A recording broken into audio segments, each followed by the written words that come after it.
Tech-savvy teachers takes a comprehensive look at objective-based evaluation and consumer-oriented evaluation models. The initial reason for this decision are familiarity and importance to our future careers. We are all familiar with the objective-based evaluation model due to being from an educational background, and that being the most used evaluation model in education. We are evaluated by our administrators using an objective type of formula, but we also use objectives to assess our students' knowledge and growth. When looking at the consumer-oriented model, we felt that it would be an evaluation model we wanted more information about, as we would be stepping into a career that would deal with clients and customers that would have demands.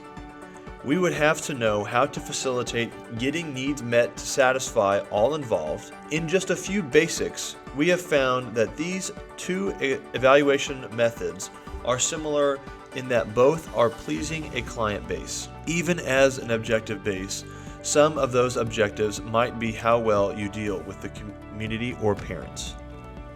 No matter what evaluation system you choose, it should reflect the mission and goals of your organization, school, or company.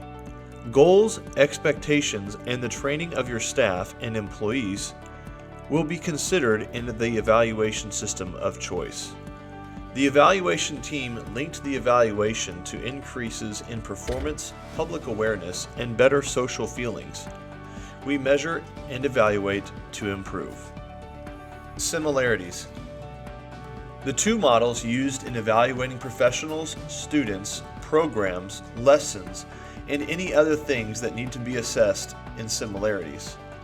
They are used in all realms of evaluation and work rather well in them as long as the assessor knows the expectations for what is being assessed. Both objective-based and consumer-oriented models have criteria that the evaluator is expecting to see in the assessment. The process of both models is to assess whether there is evidence to show that general outcomes have been achieved. These outcomes are set with accountability present in meeting the performance indicators. Many companies outsource certain operations to other companies to be more cost-effective. These operations might include warehouse storage, accounting transactions, transportation, or various other company procedures. These other companies, called logistics service providers, or LSPs, help companies to be more cost-effective. In doing that, the LSPs must hold costs down and be observant of their resources. A manager is continually assessing the cost to keep customer service a priority with the company. For the manager, using an evaluation objectives are an easy way to spot check to ensure the company is working. This is called management by objectives. Differences. The objective-based and consumer-oriented models are different in several ways. The objective-based evaluation assesses whether an individual or organization meets the goals set for them to accomplish. The results inform the evaluator how to handle a new strategy of instruction or performance. For this evaluation method, the focus is on the objectives. The objectives are usually known by the individual who is to be evaluated. For this reason, the objective-based model is predictive, as the assessor and employee know the criteria being used in the evaluation well before the evaluation takes place. It is common practice that a faculty member is given the evaluation papers in a packet of some sort when they first arrive on campus for the first day of work. In contrast, the consumer-oriented evaluation method focuses on meeting consumer and society needs. In the consumer-oriented approach, the summative evaluation is also used to assess the value of the lesson, employee, etc. If there is a better, more sufficient advancement that used, it would be suggested at that time. A key checklist is used and revised to address and keep this judgment of value an ongoing process. The objective-based model is upfront in letting both sides of the evaluation process understand the criteria used for evaluation. The consumer-oriented model rarely has that happen. On many occasions, the consumer or sponsor does not even know what criteria will be used before the evaluation. Indeed, if that is true, the side being assessed will not know. Strengths. Each model has various strengths that make that model an excellent choice for the area it is used. In objective-based, the criteria to be evaluated are known before the evaluation is completed. Educators can teach with the goal in mind to ensure the students have enough information to meet the goal at the end of the lesson or unit. There are many steps to the objective-based model in Bloom's taxonomy and action verb goals to ensure that the student has adequately learned the material in the lesson/unit. A strength of the consumer-oriented model that could also be a weakness, if missed, is that employees have strong relationships with customers and will be successful in keeping a long-term relationship with sponsors/clientele. When this happens, there is an implication on cost effectiveness and brand awareness for the sponsor. These relationships will keep that sponsor or client loyal to the company. Another strength of consumer-oriented model is that the ease of giving it distribution. The evaluator can provide the questionnaire to multiple stakeholders/clients to answer questions on a Likert scale with criteria the employees are expected to meet. Once the questionnaires are collected, the organization can complete the evaluation.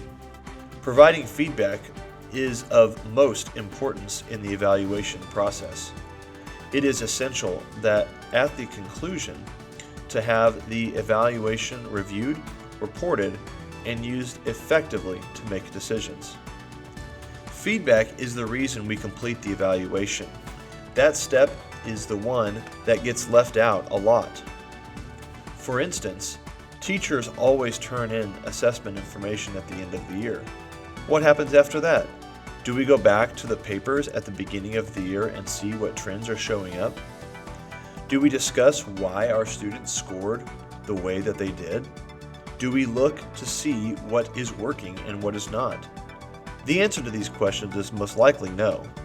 If the answer is yes, then that is abnormal. Most schools put the assessments away and forget them.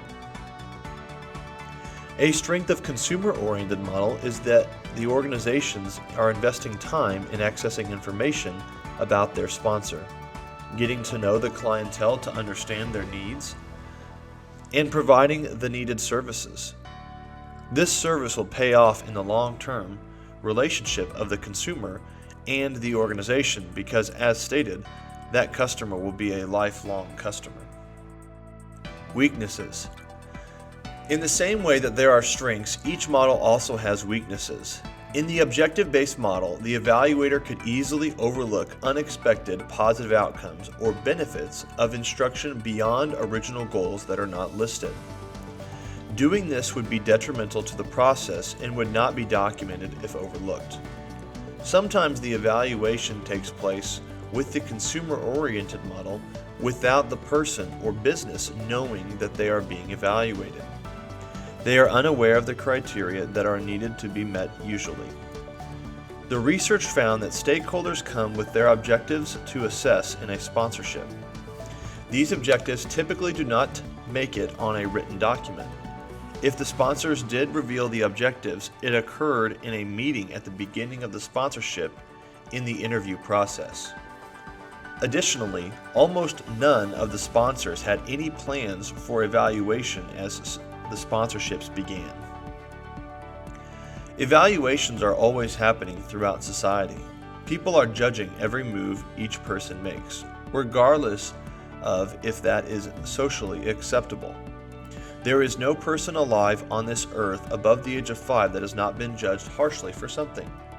You are too dark, too white, too fat, too skinny, too dirty, too clean, too happy, too sad, too gripey, too nosy, too standoffish, well, that can go on forever. The consumer-oriented evaluation model reminds us that we might be under a microscope and do not even realize we hold a say in whether we have a job tomorrow or not. Some expectations are spoken and unspoken as to what criteria are required in certain conditions.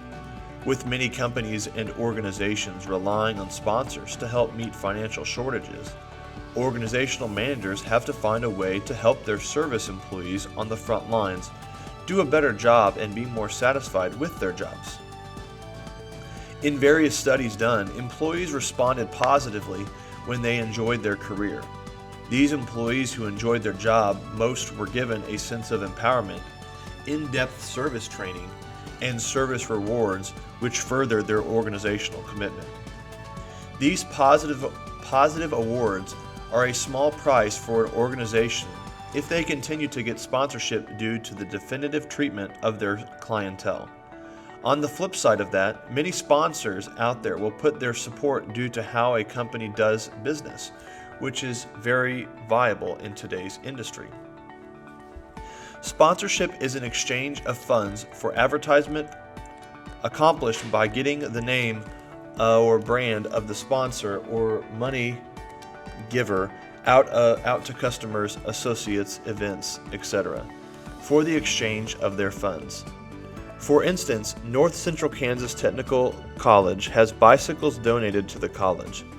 The automotive department puts the kids' bikes together and delivers them to the racetrack for Kids' Day at the park. Every kid that enters the park is free admission that day of racing, and he or she is entered into a drawing for a free bike. Upwards of 80 kids get a new bike each year, and the college's name is branded on that. The advertising is there, and they say the college name several times that evening, and the partnership has been a good one. If things started happening that would make the racetrack look indecent, the college would, at the least, have to look at pulling the sponsorship so as not to look as agreeing with its behavior. If sponsorship is to be successful, the evaluation objectives or goals should be shared and written down to allow the organization to receive the funds to meet the sponsor's goal. This process protects both parties. Writing down the objectives and goals allows the organization to voice concerns to the sponsor about reservations they have about the plans. Written goals will enable the sponsor to indicate what was fulfilled and what was not fulfilled, and to decide whether or not to renew the sponsorship. Time period development. The objective-based model was developed in 1949. The Communist Party took over China and education became the focus of the new government. Before the 1950s, the Chinese had a literacy rate of 15 to 25% and lacked educational facilities and were not a priority. In today's China, education is a high priority, and China is one of the leading countries in education. After this occurred, the rest of the world needed to get on board with developing our education system more. And the objective-based model came out, which gave us standards to reach.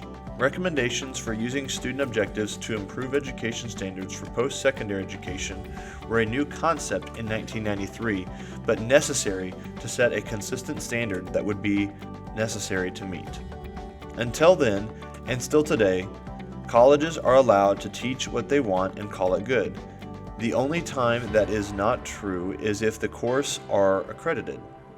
Most of the college instructors do not even have a background in education.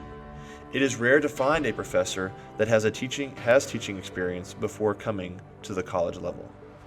Developed in 1967, the consumer-oriented model came in a time when tensions around the world were high. Numerous issues were occurring in the 1960s that promoted Scrivener to extend himself and create an evaluation model. Inflation was rising prices across the world, and civil rights riots and demonstrations were heating up, causing controversy, and the Vietnam War was also turning the world upside down. With inflation, Scriven could have been looking for a plan that would look to a more cost-effective, cost-aware evaluation method. He may have also known that there would need to be another way for companies to recoup some of the lost funds through inflation, which caused a need for a new evaluation tool. The Civil Rights Movement and Vietnam War may have been Scriven's complete need for companies to be more socially minded. Examples of models in practice, advantages and disadvantages. Most education institutes use objective-based evaluation models. The advantage of using this type of model is that objectives are quickly written and used to prove goals and whether they were met or not. Educators use objectives to see whether the students have completed their learning goals, so naturally the administrators use objectives to see if the educators meet their teaching goals. Objectives are easily written.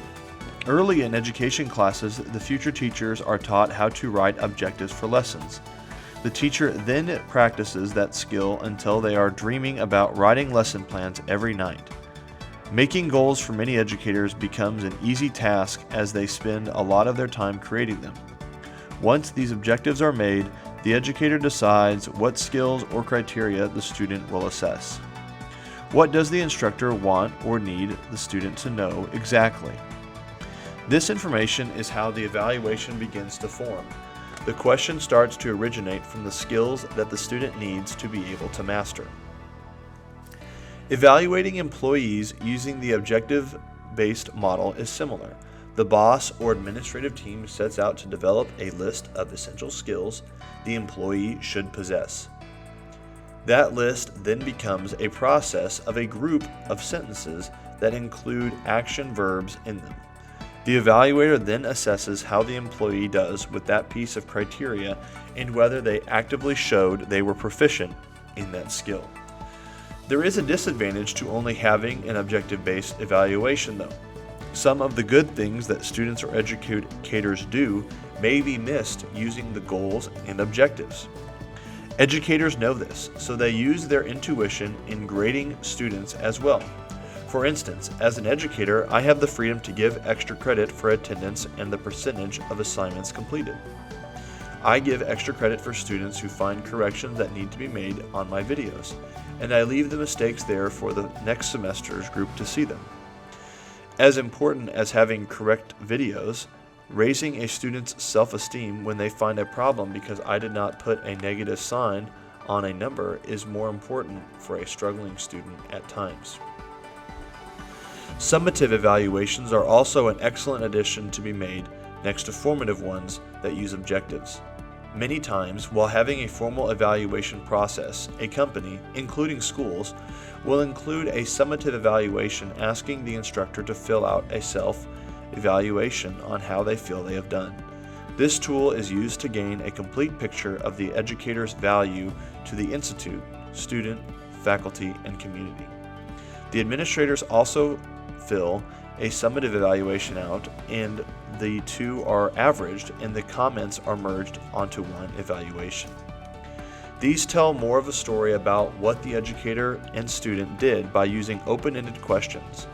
The summative evaluation was mentioned in the consumer-oriented model as being used as well.